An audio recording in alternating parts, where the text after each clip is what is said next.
You've been told your empathy is a gift, a light, proof that you're one of the good ones. This is a comfortable lie. It flatters you, it soothes you, and it quietly keeps you exhausted, controllable, and spiritually praised while you remain psychologically disarmed. In the pop culture mythology, the empath is the gentle healer, the endlessly understanding partner, the one who absorbs tension in the room and alchemizes it into peace. You are told this makes you special, chosen. But what if your empathy isn't a blessing from the universe at all, but a survival adaptation your psyche built in response to chaos, contradiction, and trauma? Carl Jung would not have romanticized this. He would have called it what it is, the wounded healer archetype in action. The unhealed empath, in Jungian terms, lives in unconscious participation with other people's pain.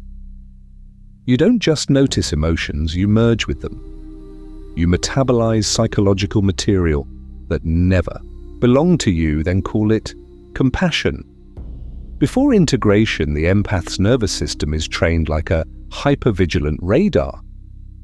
You learn to read micro-expressions because a parent's tiny facial twitch predicted an outburst. You track tone shifts because a partner's silence meant withdrawal or rage. You scanned the collective atmosphere of a room the way other people check the weather.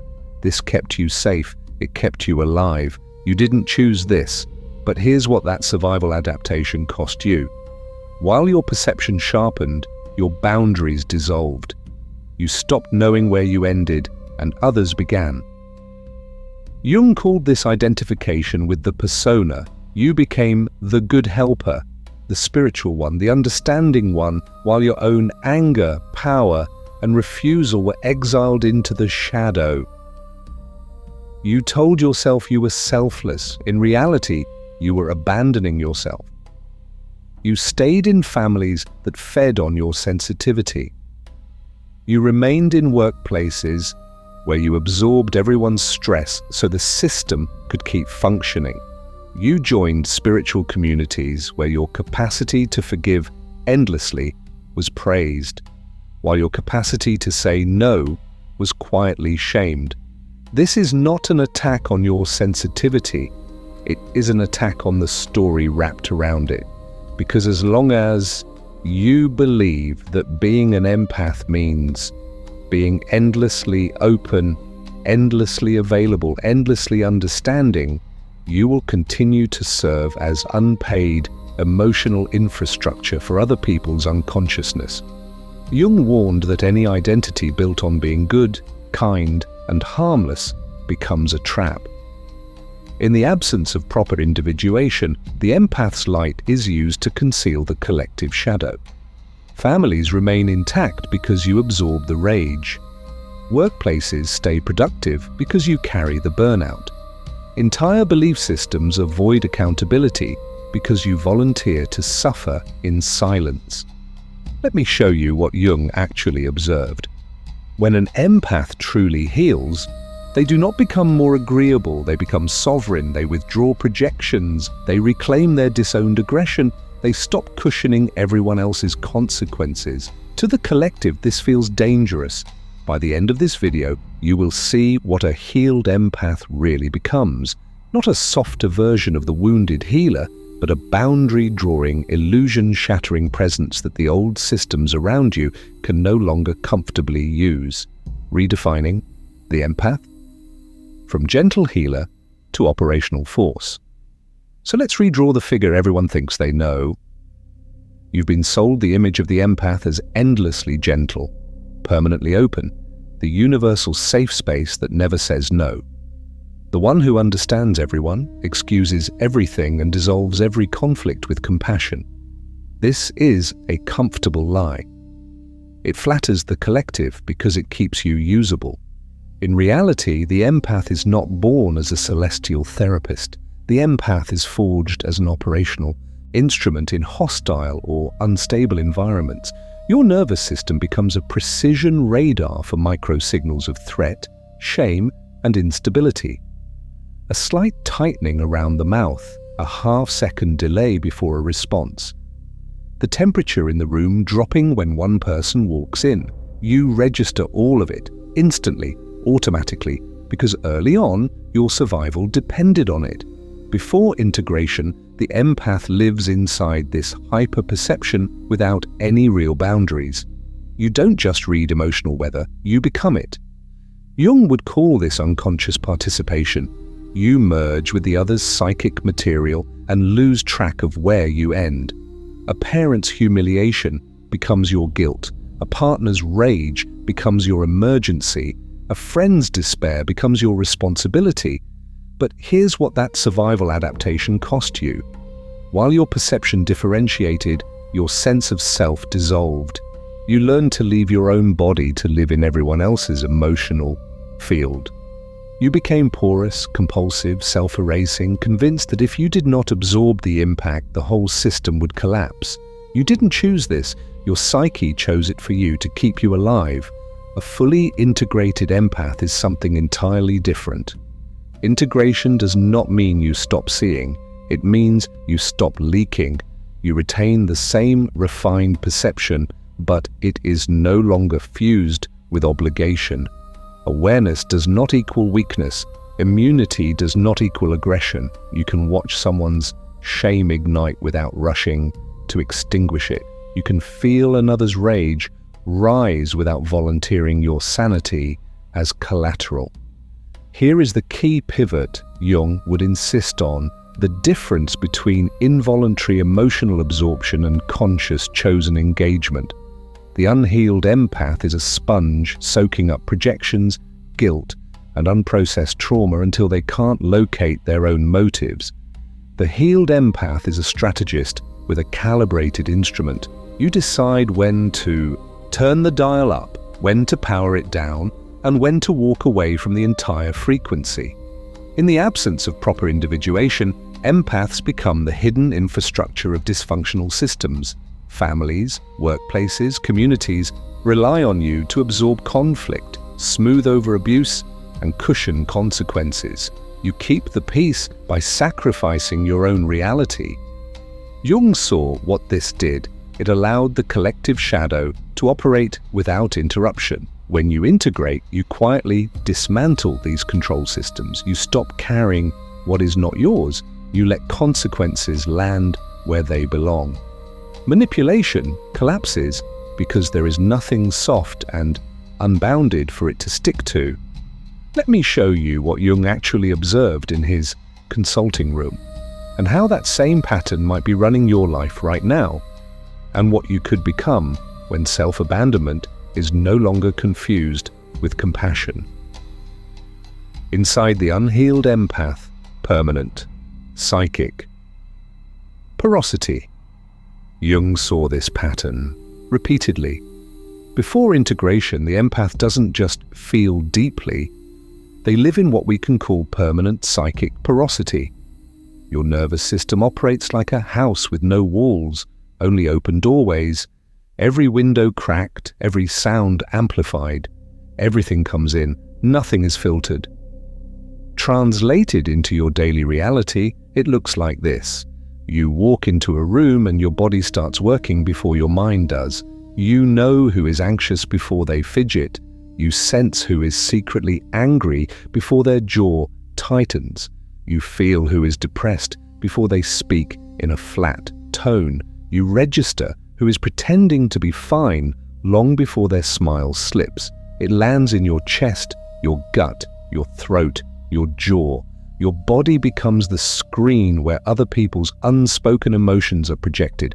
This is not magic, it is differentiated perception built through necessity. The unhealed empath learned to read micro-tensions in facial muscles, the half-second delay before a response, the tiny change in how someone sets down a glass, the sharpness on one syllable in a sentence, the silence between words that suddenly becomes heavy instead of neutral. You notice when someone laughs too loudly, when they don't make eye contact, when their shoulders drop a fraction of an inch at the mention of a name. You track all of it automatically without permission and without rest.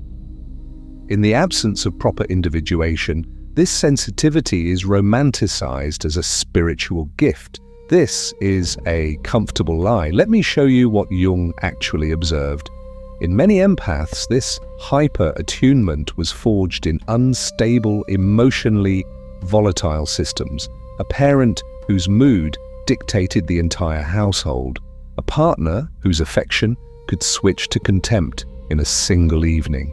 A community where anger was forbidden but leaked through sarcasm and withdrawal. Predicting other people's internal weather was not a hobby. It was survival. You didn't choose this. Your nervous system became a high-resolution threat detection device because it had to. It learned that a slightly louder footstep might mean rage, that a slower reply might mean rejection, that a forced laugh might mean danger later. Over time, you stopped simply observing emotions and began absorbing them. You became a walking receptor for the collective material no one else wanted to feel. But here's what that survival adaptation cost you. While your perception sharpened, your boundaries dissolved. The line between my feeling and their feeling blurred until it effectively disappeared. You carry your friend's grief in your lungs, your partner's shame in your stomach, your parents' unprocessed trauma in your nervous system. You wake up heavy and call it being sensitive, when in reality, you are flooded with psychic residue that does not originate in your own unconscious. This is permanent psychic porosity, a baseline where you have no off switch, no internal gatekeeper, no clear sense of where you end and others begin. And as long as you remain in that state, every room you enter owns you before you even speak. The next stage of integration begins the moment you question that inevitability and ask, often in desperation, what would it mean to feel all of this? And not take it inside, wanditis. How empaths are made. Survival, not stardust. And not take it inside. To answer that, you have to go backwards. You have to see how this level of perception was forged. Because you were not born an open wound for the collective, you were trained. Perhaps you grew up with an unpredictable parent whose mood controlled the entire house. One slammed cupboard, one altered footstep, and you knew if the evening would be silent, explosive, or suffocating.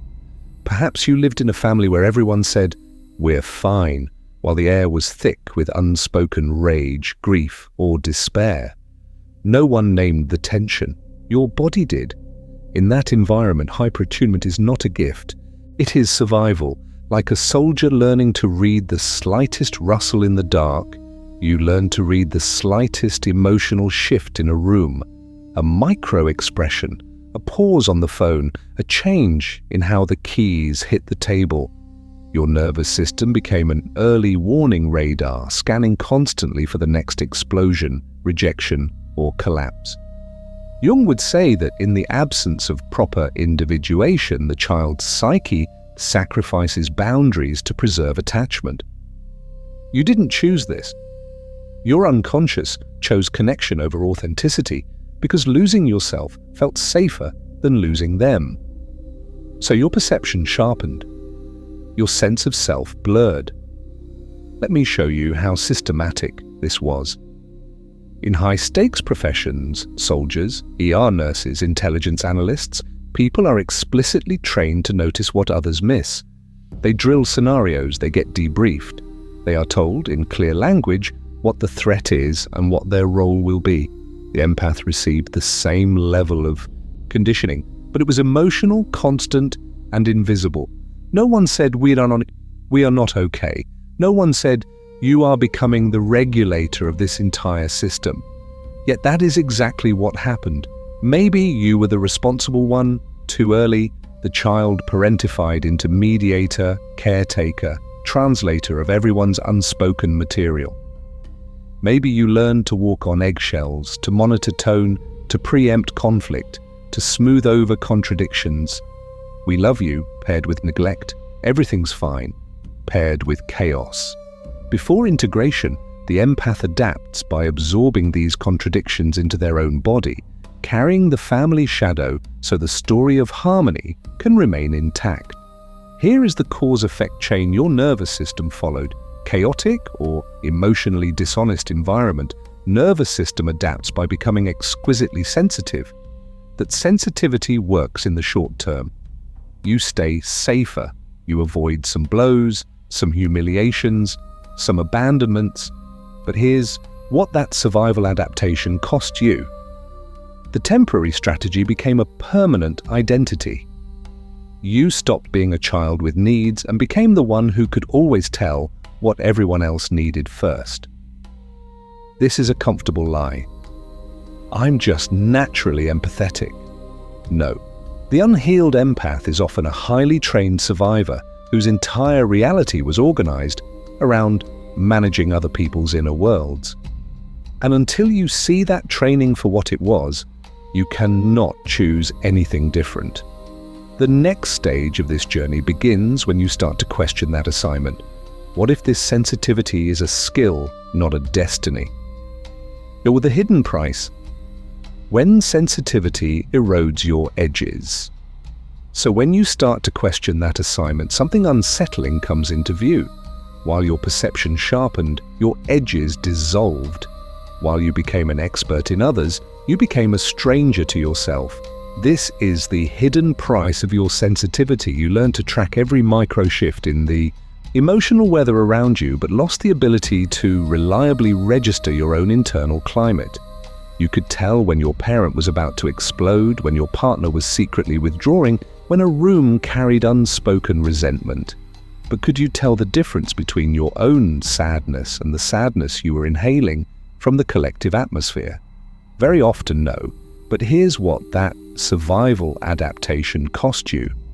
Before integration, the empath exists in what Jung actually observed as a state of unconscious participation mystique. Technical phrase, simple reality. You stop experiencing yourself as a separate psychological center. You don't just notice the emotional field, you merge with it. You become the feeling in the room. The boundary between me and them turns from a wall into fog. In the absence of proper individuation, your nervous system behaves like public property. Someone walks in carrying rage they refuse to acknowledge. You feel it spike in your chest. Someone is drowning in shame they will never name. Your body heats, your stomach tightens, your posture collapses. They remain fine. You become anxious. The unhealed empath calls this empathy. Jung would call it identification with foreign material. Emotional fusion then becomes your default operating system. A friend is tense and you immediately feel responsible. A partner is disappointed with their own choices and you catch yourself apologizing. You say, "I'm sorry," for silences you didn't create, for moods you didn't cause, for conflicts that existed long before you arrived. You are not responding to your own guilt. You are trying to neutralize their discomfort living in your body. Let me show you what this looks like in shadow terms. You become a consumer of other people's unprocessed material. You swallow their disowned anger so they can stay peaceful. You absorb their shame so they can remain superior. You carry their fear so they can perform courage. They leave the interaction lighter. You leave heavier. You label the weight compassion and call the exhaustion your sensitivity. This is a comfortable lie because the cost is not only energetic, it is moral and psychological. By silently metabolizing what others refuse to face, you help them postpone their own growth. You keep family systems intact that should have fractured. You stabilize relationships that should have been confronted or ended. You become the buffer that prevents consequences from landing where they belong. Over time, this erodes more than your boundaries. It erodes your sense of worth. You begin to believe your value is measured in how much pain you can absorb without complaint, how much chaos you can organize without recognition, how many shadows you can carry without ever demanding reciprocity. You didn't choose this, but you are the one paying for it.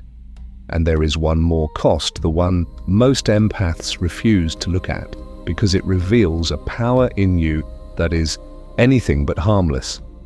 When your life becomes a container for everyone else, when your empathy is unhealed, your life stops being a life and becomes a container. Not for your own experience, but for everyone else's unresolved material. You don't live in your body, you live in other people's storms. You became the family therapist at 12, the one who sat at the edge of your parents' arguments, translating rage into what they really mean, soothing your mother's tears, decoding your father's silence.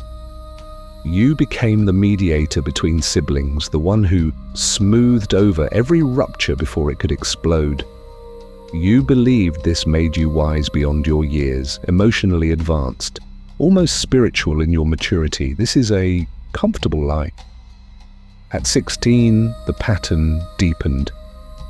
You became the crisis friend, the one who got the 2 a.m. calls, who talked people down from self-destruction, who listened to endless monologues about relationships, addictions, breakdowns.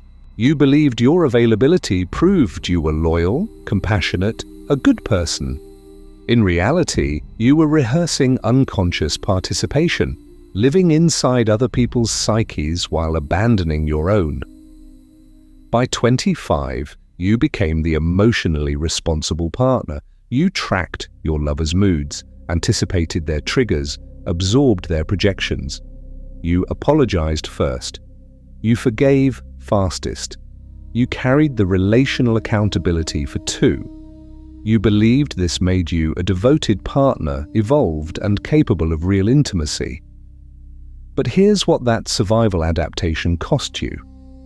While your perception sharpened, your boundaries dissolved. You vanished from your own relationship. Let me show you what Jung actually observed beneath this. In the absence of proper individuation, the empath forms an identity around being the container. You became the mediator, the listener, the one who never needs anything. You believed this role was your purpose, even your calling.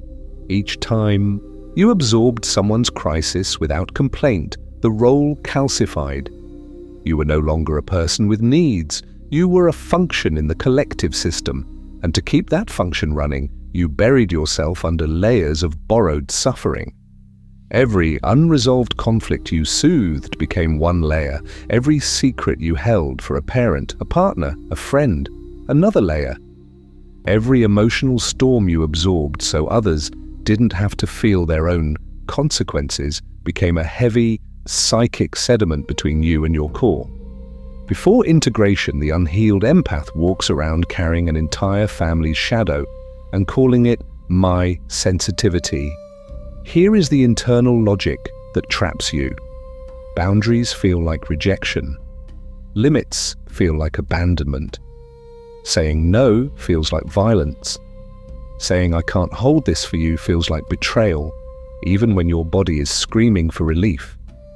You equate self-protection with cruelty and self-erasure with love. The system around you gladly agrees. Your soma revolts, your chest tightens when another confession starts. Your sleep fractures after every late-night crisis download. Your digestion rebels before every visit with the person who drains you. Your body says no, but your behavior keeps saying yes. Self-sacrifice stops being an action and becomes a currency, what you believe you must pay to deserve attachment, inclusion, basic care. And here is the pattern interrupt. This isn't empathy. It's self-abandonment dressed as virtue. You didn't choose this, but you are the one maintaining it. The next phase of your evolution begins the moment you question the one rule you've never dared to break. If I stop holding everyone, will there be anything left for me at all? Jung's wounded healer. Why your kindness never feels like enough. You were told your kindness is your greatest virtue, that your endless understanding is what makes you special. This is a comfortable lie. Jung would say, your kindness is not pure altruism. It is the survival strategy of the wounded healer. The archetype describes a person driven to heal in others the very wounds they have not yet faced in themselves. Before integration, the empath scans every room for hurt, tension, disappointment, and then rushes toward it, compelled to soothe, fix, and contain pain that eerily mirrors their own unacknowledged injuries. Let me show you what Jung actually observed. The people who exhausted themselves the most were not the ones with obvious pathology. They were not collapsing on couches in dramatic breakdowns. They were functional, high-performing, often admired, the helpful colleague, the reliable sibling, the spiritually evolved partner. Outwardly composed, inwardly depleted, they were over-identified with being good, with being useful, with being the one who holds everything together so the system doesn't fracture. In the absence of proper individuation, the empath fuses their identity with this role. You stop being a person and become a function. Your worth equals your capacity to absorb psychic material no one else will touch. Jung saw that many of these healthy people were in fact drowning in unconscious participation, flooded by emotions, fantasies, and bodily states that did not originate in their own psyche, yet were carried as if they were personal failures. This is where the wounded healer becomes something even heavier, a living repository for the collective shadow. Families, groups, cultures quietly decide who will carry what they refuse to own: denied aggression, repressed sexuality, unspoken shame, disavowed helplessness, and the unhealed empath almost always volunteers without realizing it. You didn't choose this, but your sensitivity made you the most efficient container. Think of the anger a parent never expressed because good people don't get mad. You feel it as irritability, self-disgust, sudden rage at yourself for minor mistakes. Think of the desire a partner never admits because it would disrupt the image of being loyal or pure. You feel it as confusion in your body, guilt around your own longing. Think of the shame a community covers with spiritual language, preaching love while practicing exclusion. You feel it as chronic unworthiness, a constant sense that you are the problem. The pattern is brutal. The empath feels it, names it as my feeling, and then tries to process it alone.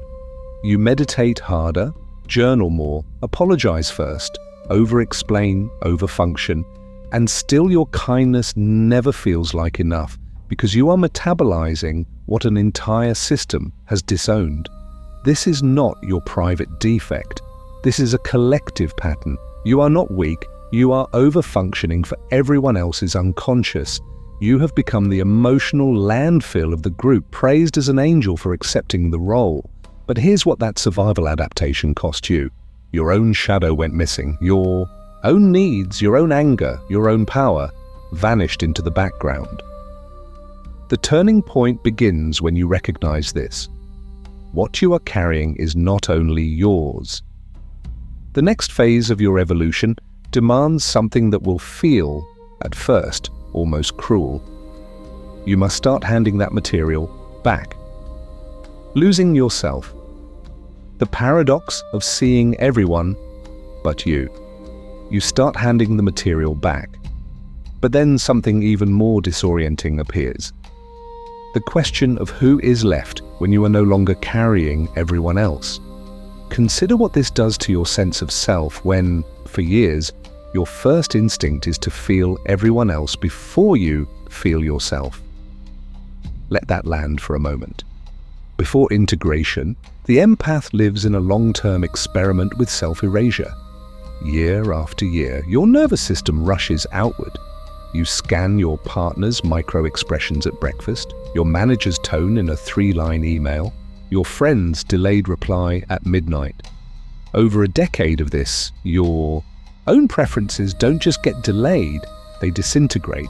Desires go unnamed, choices become reactions, identity turns into a moving collage of other people's moods, needs, and unspoken expectations. you become astonishingly accurate about everyone but you. You can walk into a room and feel the tension before a single word is spoken. You notice the split-second eye roll that betrays your partner's hidden resentment. You sense a friend's depression weeks before they can articulate it. Your perception is surgical. Your accuracy is frightening. And yet when someone looks you in the eye and asks, what do you want? What do you feel? Everything goes blank. Your body freezes, or you default to the answer that will preserve equilibrium, maintain attachment, keep the system from destabilizing. This is the core paradox of the unhealed empath, externally omniscient, internally opaque. Jung would have called this a problem of individuation. In the absence of proper individuation, you over-identify with the collective. You become a host for unconscious material that doesn't originate from your own depths. The more you read others, the less you read yourself. The more you stabilize the environment, the more unstable your inner reality becomes. Let me show you the mechanism. You are a sophisticated psychological instrument, tuned with brutal precision but permanently pointed outward. Every signal from others is amplified and analyzed, while your own signals are minimized, dismissed, or morally condemned. When you even consider turning that instrument inward, asking, "What do I actually feel right now?" you collide with guilt, shame, and the accusation of being selfish. The instrument shakes, then snaps back outward, survival first, self, or never. This is a comfortable lie. You tell yourself that losing yourself is love, that disappearing into other people's trauma is compassion, that having no boundaries is spiritual. You didn't choose this. It was demanded by environments where your safety depended on predicting everyone else and ignoring yourself. But here's what that survival adaptation cost you. You lost the capacity to experience your own soul directly. You relate to yourself only through the reactions of others, as if your identity were a mirror made of mirrors, reflecting everything and revealing nothing. Jung saw what this leads to, a crisis that feels like emptiness, meaninglessness, even the sense that you are a fraud in your own life. And it is precisely here that individuation begins, not with more empathy, but with something far more unsettling. Because the next step requires you to turn that instrument around and keep it there, no matter who calls you selfish. The breaking point when empathy turns against you. So when you finally turn that instrument back on yourself, something else happens. Your system revolts. Your old role begins to collapse under its own weight. For many empaths, this doesn't start as an insight. It starts as a shutdown. One day, you wake up and you simply cannot care at the same intensity. The messages pile up and you feel nothing but dread, or your body gives out, chronic fatigue that no test can explain, migraines, autoimmune flare-ups that mirror the invisible pressure you've been carrying for everyone else. Sometimes it's quieter. A relationship you've held together for years suddenly detonates because you finally explode, saying the thing you've swallowed 1,000 times. Before integration, the empath calls this failure. You tell yourself you're burning out because you're weak, because you're not spiritual enough to keep absorbing everyone's pain with a smile. You watch yourself go numb and conclude that your empathy is dying. This is a comfortable lie. It keeps you from seeing what Jung actually observed. When the psyche is forced into one-sided sainthood, the disowned opposite eventually storms the stage. Jung called this the rebellion of the shadow. In the absence of proper individuation, your anger, your needs, your selfishness do not disappear. They sink. They accumulate in the unconscious as volatile material. Live only as the helper, the container, the good one, long enough, and that buried aggression has only two options: erupt outward in disproportionate rage, or turn inward as illness, depression, and soul-level exhaustion. What looks like losing your gift is often your organism refusing further participation in its own exploitation. Let me show you what that looks like in reality. You're the partner who always understands, always forgives, always makes room. Then one evening, over something trivial, you say, "I'm done," and you mean it with a ferocity that terrifies you. Or you're the therapist, coach, healer, the one everyone calls at 2 a.m. until your body quietly collapses and you cannot get out of bed. The unhealed empath thinks, "I'm failing them." Jung would say, your psyche is withdrawing a false permission it never should have given. But here's what that survival adaptation cost you. By making yourself endlessly available, you outsourced your own life, your boundaries dissolved into the collective, and your identity fused with being the one who holds everything together. The breaking point is the moment that fusion becomes psychically intolerable. Your system will not allow you to continue betraying yourself in the same way. This collapse is not punishment, it is an invitation written in symptoms, in fatigue, in relational implosions you can no longer smooth over. It is the point at which maintaining the persona of the endlessly giving empath becomes more dangerous than dismantling it. Individuation stops being a concept and becomes a demand. And this is where most teachings abandon you. Because what comes next is not about becoming more gentle, more palatable, more universally comforting. It requires you to become less pleasing, more selective, and far more honest about the shadow you've spent a lifetime denying. Withdrawing projections. Turning the instrument inward. So the question becomes unavoidable.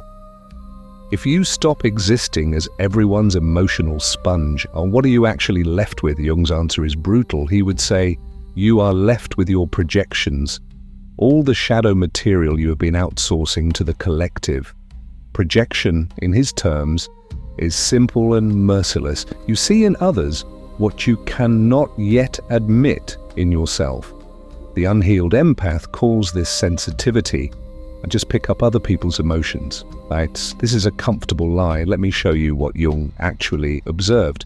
Before integration, the empath's perception is accurate but misattributed. You do feel rage in the room. You do feel helplessness, resentment, entitlement, hunger for validation. But you place it all out there. On the parent, the partner, the client, the friend. You say, they're furious, while your own body is shaking. You say, wow, they're so lost, while you are the one who has never allowed yourself to be found. Individuation begins the moment you turn that instrument inward.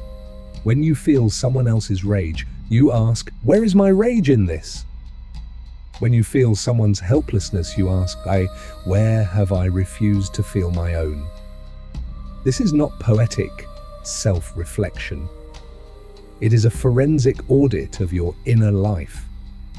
Every time you claim to be overwhelmed by another person's emotional field, you investigate. What part of this is my disowned need, my censored anger, my forbidden power? And it feels like betrayal. Your whole survival system is organized around scanning the outside world. You've been the watcher, the regulator, the one who keeps everyone else stable so the environment doesn't collapse. Now you are asked to scan your own motives, your own resentments, your own subtle manipulations disguised as kindness. You notice how being understanding keeps you from saying no. You notice how being endlessly available lets you avoid admitting your own loneliness and dependency. But here's what that survival adaptation cost you. While you were monitoring everyone else's trauma, you abandoned your own. While you were cleaning up other people's chaos, you never had to face the chaos of your shadow, the part that wants, that demands, that could walk away. In the absence of proper individuation, empathy becomes a defense mechanism, an elegant strategy to stay preoccupied with other people's unconscious material so you never have to enter your own. This turning inward is not self-absorption, it is self-ownership. You are not being asked to care less about others, you are being required to care accurately about yourself. Without this, your empathy remains compulsive, exploitable, and fused with your persona as the pure, selfless one who would never harm, never refuse, never disappoint. You didn't choose this persona consciously. It formed around you as armor. But individuation demands a sacrifice. You cannot keep that identity and become a healed empath. One of them has to die. The mask of the endlessly giving healer, or the emergence of a human being with boundaries, anger, power, and choice. The next phase of your evolution begins the moment you let that mask crack and allow what has been buried underneath to speak. Meeting the shadow, owning the unempathic parts of you. The moment that mask cracks, something terrifying surfaces. Not more tenderness, not more accommodation. What emerges first is everything you swore you didn't have. Anger, aggression, the capacity to say no and mean it. The raw desire to be seen instead of endlessly seeing everyone else. The wish to stop caring for a moment. The fantasy of walking away from everyone's chaos and never coming back. You tell yourself these are not yours. That you're just picking up the collective. This is a comfortable lie. Jung would call this lie a maneuver of the shadow. Before integration, the empath survives by exiling anything that might threaten their role as the endlessly giving healer. You push your rage into the unconscious. You bury your jealousy of people who set brutal boundaries without guilt. You suppress the part of you that wants to choose yourself. But what Jung actually observed is simple. Whatever you exile to the shadow does not disappear. It acts from behind your back. For the unhealed empath, disowned anger does not vanish, it leaks. It seeps out as resentment when you say yes, while your entire body is screaming no. It appears as martyrdom, where you silently keep score and call it love. It shows up as passive control, where you manage everyone's emotions so they will finally treat you with the care you refuse to ask for directly. It hides inside chronic exhaustion you present as virtue. I'm just so giving, you didn't choose this. In the absence of proper individuation, your nervous system chose survival. You became the one who absorbs, forgives, understands. But here's what that survival adaptation cost you. It cost you an honest relationship with your own aggression, your own power, your own capacity to withdraw. You became dangerous to yourself. Integration begins when you stop pathologizing these energies as bad energy you picked up from others and start naming them as yours. You feel your rage at being used. You let yourself grieve that no one has ever cared for you with the same relentless devotion you offer them. You admit your envy of people who say, "I'm not available," and feel no guilt. This is not spiritual failure, this is shadow material coming home. Then the word that terrified you most has to be reclaimed: selfish. What you once labeled selfish, rest, refusal, prioritizing your own needs, becomes basic psychological hygiene. Without it, your empathy is contaminated by hidden agendas and unspoken debts. You give in order to be chosen. You care in order to be necessary. You listen in order to be kept. Jung saw that real love cannot grow from that kind of unconscious bargain. A healed empath must be willing to be perceived as less agreeable, less endlessly available, even cold, by those who benefited from their old pattern. This is the price of reclaiming your shadow and stepping out of unconscious servitude. But when you pay that price, something even more unsettling happens next. And this is where your empathy stops being a weakness and becomes something far more dangerous. From sponge to sovereign, what a healed empath actually looks like. This is where the image breaks. You do not become softer. You become selective, structured, and strangely untouchable. Before integration, the empath is a sponge. You enter a room and your nervous system drinks everything. Your partner's disappointment, your friend's resentment, the stranger's despair. You don't just notice it, you merge with it. Your perception is accurate, but your boundaries are absent, so every interaction becomes a quiet possession. Their shadow lives in your body while they walk away lighter. The healed empath is not a sponge. The healed empath is a membrane. You still register the field. You still feel the rage, the grief, the shame moving through the collective atmosphere. But you no longer fuse with it. You sense, you sort, you decide. The material can touch you without entering you, and if it does enter, it does so by your consent, not by unconscious invasion. Let me show you what that looks like in behavior, not fantasy. The healed empath has clear, non-negotiable boundaries. You say, "I'm not available for this conversation right now." And you do not provide a 5-paragraph apology. You say, "No, I won't fix this for you." And your voice does not shake. You feel the old guilt try to rise, but it no longer dictates your actions. It becomes information, not a command. Discernment replaces reflex. You no longer offer deep presence to anyone who demands it. You reserve it for those who are doing their own psychological work. When a friend calls you only to dump and never to reflect, you shorten the call or you stop answering. When a partner weaponizes their pain to control you, you step back instead of leaning in. You refuse to carry what they are fully capable of carrying themselves. This is emotional immunity. You can sit in front of someone who is shaking with rage, drowning in despair, or soaked in shame, and your system does not collapse into rescue mode. You feel the intensity, but you do not metabolize it as your responsibility. You trust them to survive their own feelings. You trust yourself to survive their disapproval when you don't intervene. In the absence of proper individuation, empathy was a compulsion driven by an unconscious terror of abandonment and conflict. Now, it becomes a choice. You can care deeply and still walk away from an exploitative dynamic. You can love someone and still say, "This pattern is not entering my reality anymore." You can end a relationship not because you stopped feeling, but because you finally started thinking.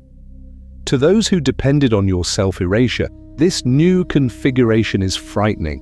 The unhealed empath was convenient. The healed empath is confronting.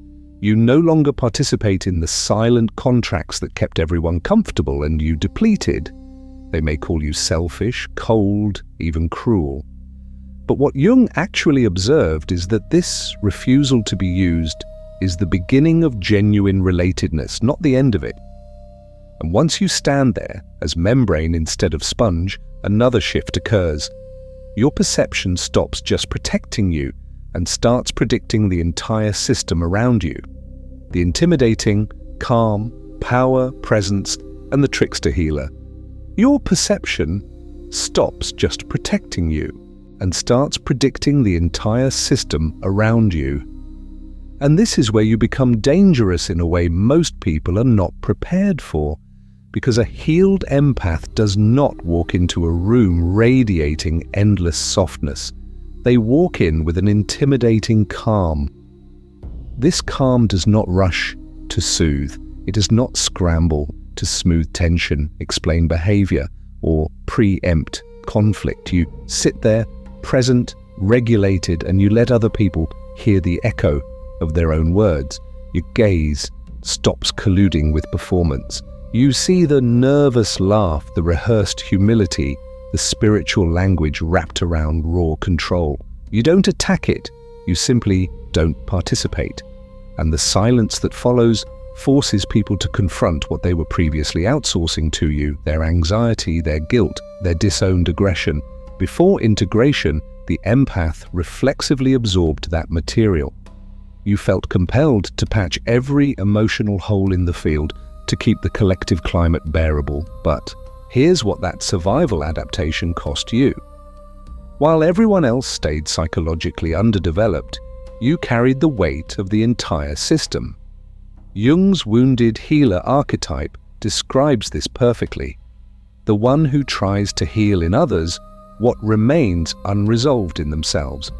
What Jung actually observed, though, is that once this archetype is integrated, something trickster-like emerges. The Trickster-Healer doesn't heal by over-functioning. They heal by exposing reality, by puncturing illusions, by refusing to keep the old game running. In a family system, this looks like you no longer mediating every argument between siblings, parents, partners. You stop translating, softening, and taking responsibility for everyone's reactions. The conflict finally lands where it belongs. People have to talk to each other directly or live with the fracture. Your absence from the middle is the intervention. In friendships, the pattern shifts from you carrying the emotional labor to insisting on reciprocity without a speech. You notice who only calls in crisis, who never asks about your inner world, who treats your empathy as an infinite resource. You don't dramatize it. You just stop chasing, stop over-explaining, stop offering therapy in the guise of conversation. Relationships either evolve into mutuality or quietly dissolve. In work or spiritual spaces, you decline roles that require emotional martyrdom. You are no longer the unofficial therapist of the team, the volunteer who just naturally holds everyone's trauma, the devotee who absorbs the leader's shadow, so the image of holiness stays intact. You step back from being the container. The organization, the community, the teacher must now meet their own unconscious material without your body as buffer. Your empathy is not gone. It is weaponized with discernment. You can name the elephant in the room in one sentence. You can call out manipulation without raising your voice, or you can simply withdraw your energy. No justification, no essay, no apology. This is a comfortable lie that healed empaths always explain, always educate, always stay available for debrief. In reality, your boundary becomes the lesson. You didn't choose this transformation to be intimidating, but systems built on unspoken emotional labor experience your sovereignty as threat. The unhealed empath was easy to use. The healed empath is structurally incompatible with exploitation. This is why true healing often coincides with losing roles, identities, and entire relational networks that depended on your self-abandonment. And yet this is only half of the picture, because once your presence stops being available for unconscious contracts, something else appears in the space you used to fill. A new kind of connection that doesn't require you to bleed to prove you care. Relational upgrades, love, work, and spirituality. After healing, that new kind of connection does not feel like a romance, novel, or a spiritual fantasy. It feels like contract, mutual, explicit, and enforceable in reality. In intimate relationships, the healed empath stops hunting for broken wings to mend.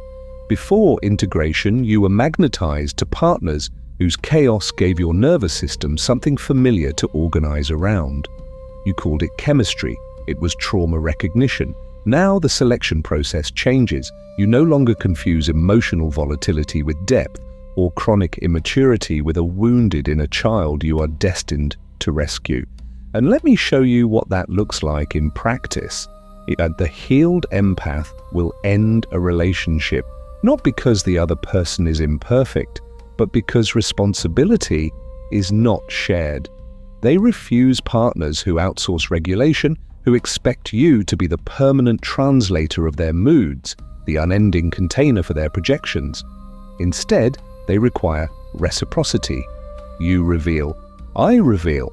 You repair, I repair. Your feelings are yours to own. Mine are mine to disclose. Vulnerability becomes mutual rather than one directional confession into a bottomless pit.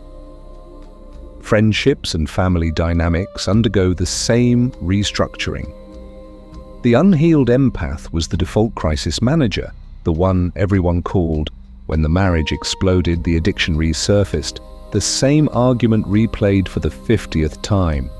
This is a comfortable lie that being endlessly available equals being loving.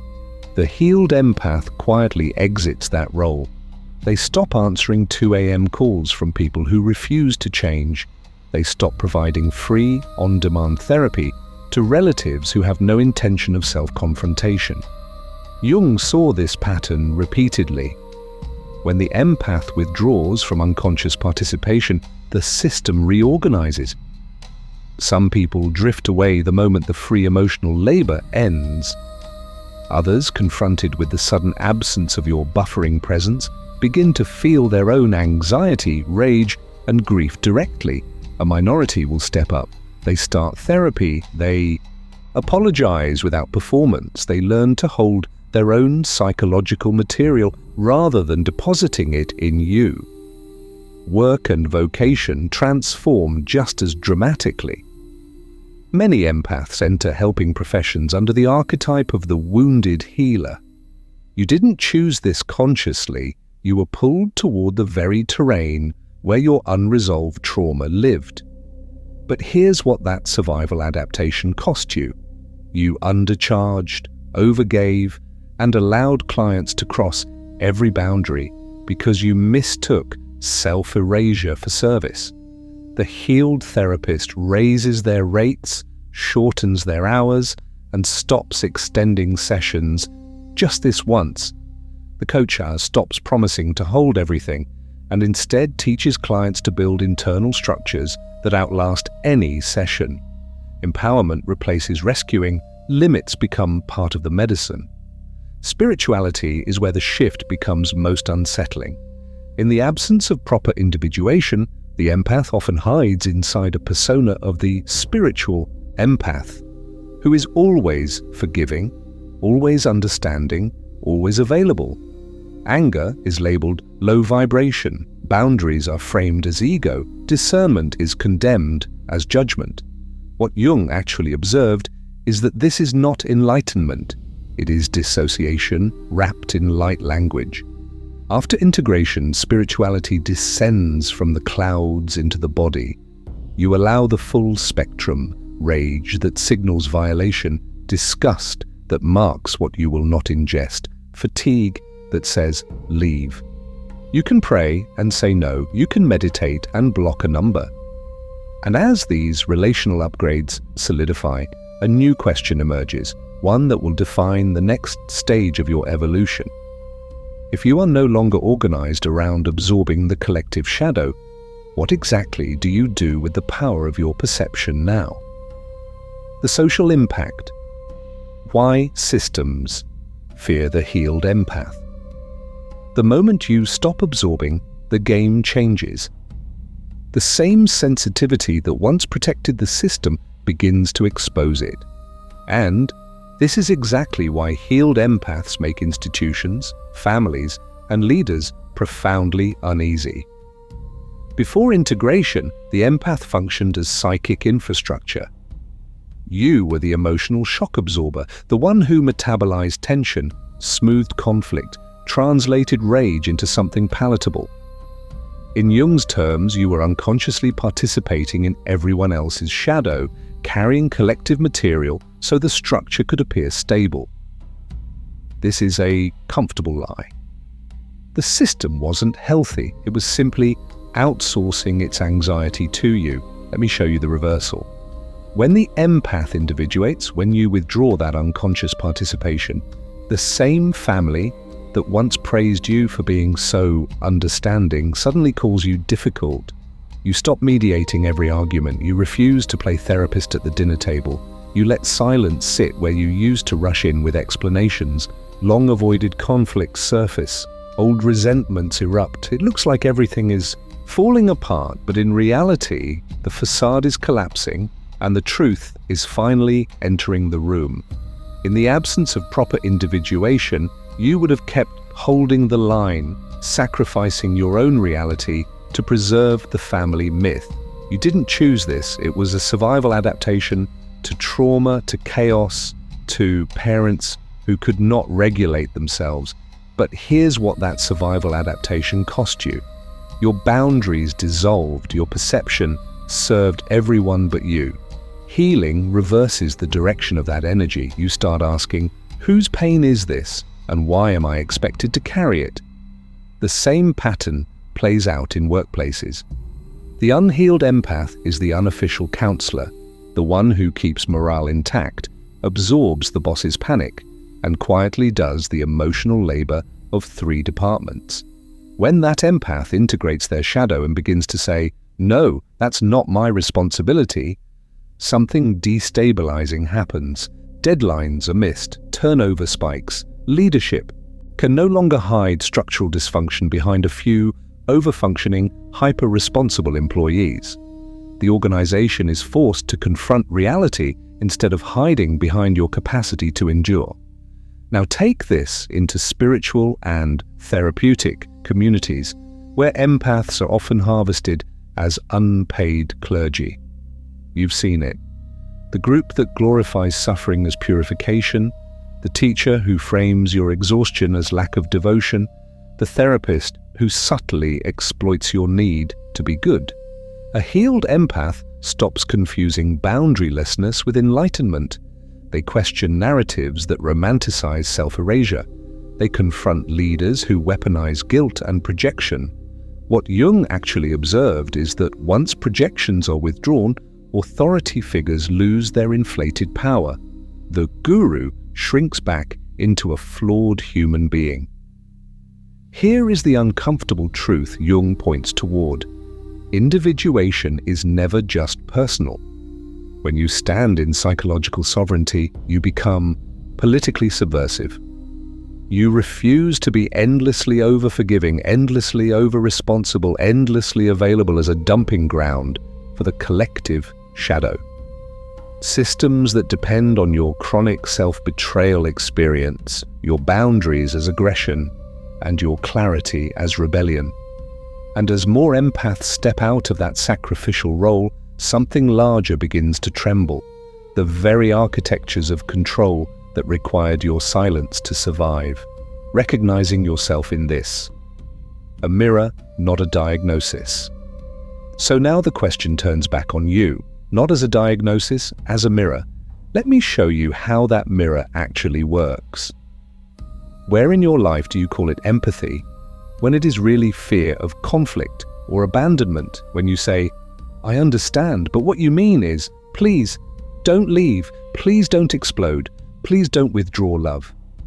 Before integration, the empath confuses terror with compassion and compliance with care. You didn't choose this, you're nervous. Your system did for survival. What Jung actually observed was not a clinical disorder, but a recognizable pattern. People living as containers for other people's shadow while starving their own psyche of attention. This is not about labels, it is about naming a repeated configuration of reality. The unhealed empath becomes the family shock absorber, the spiritual friend who holds space while quietly dissociating, the partner who forgives betrayal while their own rage rots in the basement of the unconscious as unprocessed material. So you ask yourself, which emotions do you allow others to express freely, but immediately judge or suppress in yourself? You permit other people's anger, but yours feels dangerous.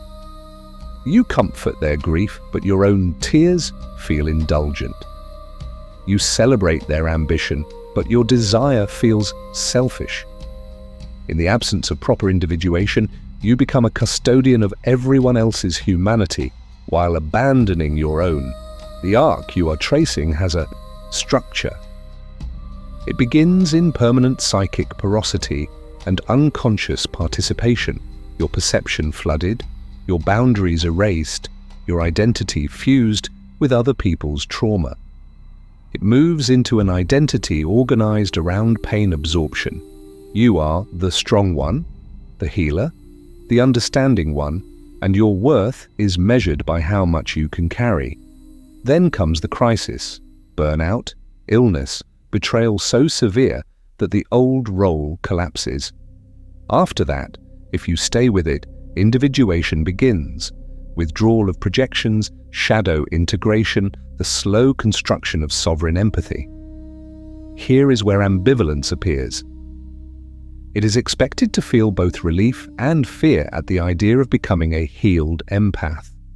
Relief at the possibility of rest, of no longer being the 3 a.m. emergency room for everyone's chaos. Fear of who you will lose when you stop rescuing. Fear of who you will become when you are no longer endlessly available. If you stopped rescuing people tomorrow, whose anger are you most afraid of?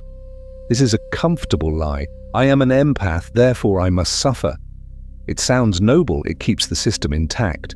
But here's what that survival adaptation cost you. It convinced you that your sensitivity was a sentence, not an instrument. The reframe is subtle and revolutionary. I have a sensitive instrument, and I am learning to use it in a way that includes me. That is the core of Jungian individuation for the empathic psyche. Empathy that no longer requires self-erasure. And from here, the question shifts again. If your sensitivity is an instrument, what does it look like when you start playing it on purpose rather than being played by everyone else's unconscious? Your next move, from insight to integration. And from here, the question shifts again. If your sensitivity is an instrument, what does it look like when you start playing it on purpose rather than being played by everyone else's unconscious? It looks like this. You finally understand that you were never broken for feeling deeply. You were exhausted from carrying what was never yours. Jung would say you were identified with the wounded healer archetype, compulsively tending everyone else's trauma so you didn't have to face your own. This is a comfortable lie. It flatters you as selfless while it keeps you dissociated from your center. The uncomfortable truth is simple and brutal. Healing requires that you stop being the system's emotional landfill and start being your own center of gravity. Before integration, the unhealed empath orbits everyone else's needs, moods, and projections. After integration, your empathy no longer exists to stabilize dysfunctional dynamics. It exists to serve reality, not to preserve denial. So remember the transformation. You are not becoming softer, you are becoming clearer. Not more agreeable, but more authentic. Not endlessly open, but selectively fiercely available where contact actually serves growth. For you and, by extension, for those capable of meeting you as a subject, not an instrument. This is what Jung actually observed. When an empath individuates, their very presence confronts the collective shadow that once fed on them. To move from insight to integration, you need concrete practices. Begin with this. Start noticing every moment you say yes while your body says no. The tightening in your throat when you agree to a favor. The heaviness in your chest when you accept another emotional download at midnight. That somatic protest is not weakness. It is your nervous system refusing further unconscious participation. Second, practice pausing before you rescue. When someone spills their chaos into your lap, do not rush in. Take one breath and ask, is this mine to hold? Sometimes the answer will be no. Sometimes it will be only if they are willing to hold their share. This one question begins to dismantle the entire survival pattern that made you indispensable and invisible at the same time. But here's what that survival adaptation cost you. Every automatic rescue was another small act of self-erasure. Third, start journaling moments when you feel others' emotions flood your system. Name the scene, name the person, then ask, where do I feel a matching emotion in myself? This is shadow integration in real time. You stop being only a mirror for the collective and start reclaiming the disowned material that actually belongs to you. If you want to keep going, I've linked a follow-up playlist on boundaries, shadow work, and individuation, the exact terrain Jung used to guide empaths out of martyrdom and into sovereignty. Watch that next, and subscribe if you want psychologically rigorous Jung-informed breakdowns of the spiritual and empathic myths that keep you drained. Because the world does not need more drained empaths. It needs healed ones.